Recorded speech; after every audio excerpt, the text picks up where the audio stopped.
ഇന്ന് സോഷ്യൽ മീഡിയയിൽ Thrissur DCC president advocate ടാജറ്റിൻ്റെ ഒരു ലെറ്റർ പേഡിൽ എന്നെ ഇന്ത്യൻ നാഷണൽ കോൺഗ്രസിൻ്റെ പ്രാഥമിക അംഗത്വത്തിൽ നിന്ന് പുറത്താക്കി എന്ന് പറഞ്ഞിട്ടൊരു കത്ത് പ്രചരിച്ചിട്ടുണ്ട്. അപ്പോൾ അത് വളരെ തമാശയായിട്ട് എനിക്ക് തോന്നുന്നു. കാരണം ഞാൻ 1979 മുതൽ ഇന്ത്യൻ നാഷണൽ കോൺഗ്രസിൻ്റെ പ്രൈമറി അംഗത്തുള്ള ആളാണ്. അതിനൊക്കെ ഒരു ആദ്യകാലത്ത് 1 കൊല്ലം, പിന്നെ 3 കൊല്ലമാണ് കാലാവധി എന്നാണ് എൻ്റെ അറിവ്. അപ്പോൾ ഈ രാജ്യത്ത് കഴിഞ്ഞ 5 കൊല്ലമായിട്ട് കോൺഗ്രസ്സിൽ പ്രൈമറി മെമ്പർഷിപ്പ് പുതുക്കുക ചെയ്തിട്ടില്ല. അപ്പോൾ ഇല്ലാത്ത പ്രൈമറി അംഗത്വത്തിൽ നിന്നാണ് നമ്മുടെ ടാർജറ്റിനെ പുറത്താക്കിയത്. അപ്പോൾ അതിന് പറഞ്ഞ കാരണം സത്യവിരുദ്ധമായ കാര്യങ്ങൾ ഞാൻ സോഷ്യൽ മീഡിയയിൽ പ്രചരിപ്പിച്ചു എന്നുള്ളതാണ്. അപ്പോൾ അതിനടിസ്ഥാനമായിട്ട് ഞാൻ പരിശോധിച്ച് നോക്കുമ്പോൾ ഇന്നലെ ശ്രീ പാലോട് രവിയെ തിരുവനന്തപുരം DCC പ്രസിഡന്റ് സ്ഥാനത്ത് നീക്കി ശക്തൻ നാടാർക്ക് ചാർജ് കൊടുത്തു എന്ന് പറയുന്ന മാതൃഭൂമിയുടെ വാർത്തയുടെ അടിസ്ഥാനത്തിൽ അതൊരു കട്ടിങ് ആക്കിയിട്ട് ഞാൻ ഫേസ്ബുക്കിൽ പോസ്റ്റ് ചെയ്തു. പാലോട് രവി പറഞ്ഞ കാര്യങ്ങളിൽ എന്താണ് തെറ്റ്? പാലോട് രവി പറഞ്ഞത് എന്താണെന്ന് വെച്ചാൽ കേരളത്തിലെ 60ഓളം അസംബ്ലി മണ്ഡലങ്ങളിൽ 50,000-ന് മേലെ വോട്ട് പണം കൊടുത്ത് BJP വാങ്ങാൻ സാധ്യതയുണ്ട്. അങ്ങനെ സംഭവിച്ചാൽ കോൺഗ്രസ് 3ാം സ്ഥാനത്ത് പോകും, ഈ പാർട്ടി എടുക്കാച്ചിറക്കാകുമെന്ന് എന്തൊരു വാക്ക് പറഞ്ഞു എന്നുള്ളതാണ്. അത് തന്നെ അദ്ദേഹം ഒരു പ്രസ്താവനയിലോ അതല്ലെങ്കിൽ മീറ്റിങ്ങിലോ ഔദ്യോഗിക രേഖയിലോ പറഞ്ഞതല്ല. അദ്ദേഹത്തിൻ്റെ കീഴിലുള്ള ഒരു ബ്ലോക്ക് കോൺഗ്രസ് സെക്രട്ടറി പാർട്ടിക്കുള്ളിലെ വിവാദങ്ങളെക്കുറിച്ച് സംസാരിക്കുമ്പോഴുള്ള സംഭാഷണം അദ്ദേഹം പറഞ്ഞിട്ടുണ്ടായിരുന്നു. അതിൻ്റെ പേരിൽ അദ്ദേഹത്തെ പുറത്താക്കിയതിനെയാണ് ഞാൻ ചോദ്യം ചെയ്യുന്നത്. അത് പറഞ്ഞതാണോ തെറ്റ്? അദ്ദേഹത്തിൻ്റെ ഈ BJP ഹൈക്കമാൻഡിന് ഉറപ്പുണ്ടോ? കേരളത്തിലെ KPCC നേതൃത്വത്തിനോ ഇന്ത്യയിലെ ഇന്ത്യൻ നാഷണൽ കോൺഗ്രസിൻ്റെ ഹൈക്കമാൻഡിനോ ഉറപ്പുണ്ടോ BJP 60-ഓളം സീറ്റുകൾ 50,000 വരെ സീറ്റുകളിൽ 50,000 വരെ വോട്ട് കാശ് കൊടുത്ത് മേടിക്കില്ല എന്ന് KPCCക്ക് ഉറപ്പുണ്ടോ? അതൊക്കെ പരിഹരിച്ചിട്ടാണോ പാലോട് രവി പറഞ്ഞതിനെ അങ്ങനെ സംഭവിക്കാൻ സാധ്യതയില്ല എന്ന് ഉറപ്പുണ്ടോ? ഉറപ്പുവരുത്തിയിട്ടാണോ KPCC ഇദ്ദേഹത്തെ എതിരെ നടപടി എടുത്തതെന്നാണ് എൻ്റെ ആദ്യത്തെ ചോദ്യം.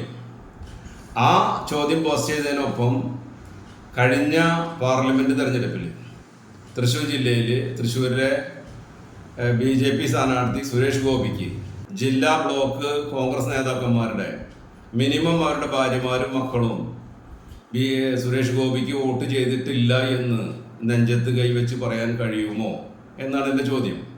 അത് സത്യവിരുദ്ധമാണോ? അതാണ് DC പ്രസിഡന്റ് എനിക്ക് തരേണ്ട ഉത്തരം. അത് സത്യവിരുദ്ധമാണെങ്കിൽ ഞാൻ മാപ്പ് പറയാൻ തയ്യാറാണ്. പിന്നെ എൻ്റെ ചോദ്യം, അഖിലേന്ത്യാ സംസ്ഥാന നേതാക്കന്മാർ BJPയിലേക്ക് പോകുന്നുണ്ട്, അത് വാർത്തയാവുന്നുണ്ട്. എന്നാൽ മണ്ഡലങ്ങളിലും ബൂത്തുകളിലും കോൺഗ്രസിൻ്റെ പ്രവർത്തകന്മാർ BJPയിലേക്ക് പോകുന്നുണ്ട്. അതിന് വല്ല കണക്കെടുക്കാനോ അത് തടയാനോ നടപടി സ്വീകരിക്കുന്നുണ്ടോ? ഇത് സത്യവിരുദ്ധമാണോ? ഈ വക കാര്യങ്ങളാണ് ഞാൻ ചൂണ്ടിക്കാട്ടിയത്. അത് ഞാൻ ഇനിയും പറഞ്ഞുകൊണ്ടിരിക്കും. ഇല്ലാത്ത പ്രൈമറി അംഗത്വത്തിൽ നിന്നായാലും DCC അവഹേളിക്കപ്പെട്ടിരിക്കുകയാണ്. ഇതാണ് എനിക്ക് പ്രാഥമികമായിട്ട് ഈ കാര്യത്തിൽ പറയാനുള്ളത്. ഇനി DCCയോട് ഞാൻ ചോദ്യം ചോദിക്കാൻ പാടില്ല എന്നാണ് അവർ പറയുന്നത്. കോൺഗ്രസിൻ്റെ സമുന്നതനായ എല്ലാവരും ആദരിക്കപ്പെടുന്ന നമ്മുടെ രാഹുൽ ഗാന്ധി ഉയർത്തുന്ന മുദ്രാവാക്യം എന്താ? ഇന്ത്യയിൽ സംഘപരിവാറിൻ്റെ ചെയ്തികളോട് ചോദ്യം ചോദിക്കുന്നവരെ വേട്ടയാടുന്നു എന്നാണ് രാഹുൽ ഗാന്ധി പറയുന്നത്. അങ്ങനെയാണെന്ന് കോൺഗ്രസിൻ്റെ ഉള്ളിൽ ചോദ്യം ചോദിക്കാൻ പാടില്ലേ? മറ്റേ സംഘപരിവാർ ബന്ധമുള്ള ആളുകളെ ഈ പാർട്ടിയിൽ നിന്ന് പുറത്താക്കണമെന്ന് പറയാൻ പാടില്ലേ? അപ്പോൾ ഇതിൽ ആരാണ് സത്യവിരുദ്ധം പറഞ്ഞത് എന്നുള്ളതാണ് ഇവർ പറയേണ്ടത്. അത്തരം കാര്യങ്ങളാണ് ഇതിൽ എനിക്ക് ശ്രദ്ധപ്പെടുത്താനുള്ളത്. അപ്പോൾ ഇല്ലാത്ത പ്രാഥമിക അംഗത്വത്തിൽ നിന്ന് എന്നെ പുറത്താക്കിയതായി പറയുന്ന കോൺഗ്രസ് നേതൃത്വത്തോട് ഞാൻ 1-2 ചോദ്യങ്ങൾ കൂടി ചോദിക്കാൻ ആഗ്രഹിക്കുകയാണ്. 2019 ഭൂരിപക്ഷത്തോടെ കേരളത്തിലെ മറ്റെല്ലാ പാർലമെൻറ്റ് മണ്ഡലങ്ങളിലും വൻ ഭൂരിപക്ഷത്തോടെ UDF ജയിച്ച 2024 തെരഞ്ഞെടുപ്പിൽ തൃശ്ശൂർ ജില്ലയിൽ മാത്രം UDF, തൃശ്ശൂർ പാർലമെൻറ്റ് മണ്ഡലത്തിൽ മാത്രം UDF 3-ാം സ്ഥാനത്ത് പോയത് സത്യവിരുദ്ധമായ കാര്യമാണോ? അതിൻ്റെ ഉത്തരവാദി ആരാ? പിന്നെ പുതുക്കാട തൃശ്ശൂർ പാർലമെൻറ്റ് മണ്ഡലത്തിൻ്റെ ഒരു പരിസരത്തുള്ള ഒരു DCC നേതാവ് ഇപ്പോഴും DCC ഓഫീസിൽ അദ്ദേഹം വിരയിക്കുന്നുണ്ട് എന്നാണ് എൻ്റെ അറിവ്. ഞാനത് ആരാണെന്ന് ഞാൻ പറയുന്ന കാര്യം പറഞ്ഞാൽ മനസ്സിലാവും. 7000-ഓളം K. മുരളീധരൻ്റെ പോസ്റ്റർ ഒട്ടിക്കാണ്ട് കെട്ടി വെച്ചില്ലേ? അതിന് ഉത്തരവാദി ആരാ? അത് അസത്യമാണോ? പിന്നെ പാർലമെൻറ്റ് തെരഞ്ഞെടുപ്പിലെ പരാജയം അന്വേഷിക്കാൻ KPC മറ്റേ കമ്മീഷനെ വെച്ചില്ലേ? ആ റിപ്പോർട്ടിൻ്റെ അടിസ്ഥാനത്തിൽ ആർക്കെതിരെ നടപടി സ്വീകരിച്ചോ? ഇത് ചോദ്യം ചെയ്യുന്നത് സത്യവിരുദ്ധമാണോ?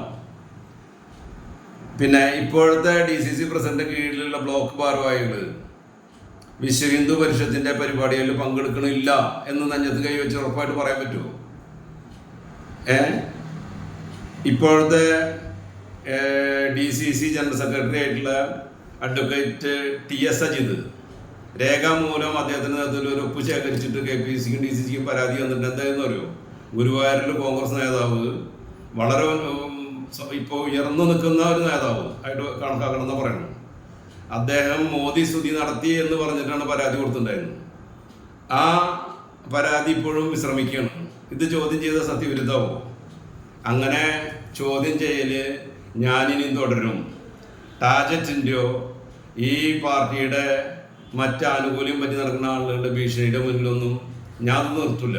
ഈ സംഘപരിവാറുമായിട്ടുള്ള കൂട്ടുകച്ചവടം കോൺഗ്രസ് നേതൃത്വം അവസാനിപ്പിക്കുന്നത് വരെ ഞാനിതിൽ പോരാടുന്നത് പറയാൻ ആഗ്രഹിക്കുന്നു. ഇപ്പോൾ ഗുരുവായൂർ മണ്ഡലത്തിലെ നാട്ടുവാർത്തകളുമായി സർക്കിൾ ലൈവ് ന്യൂസ്.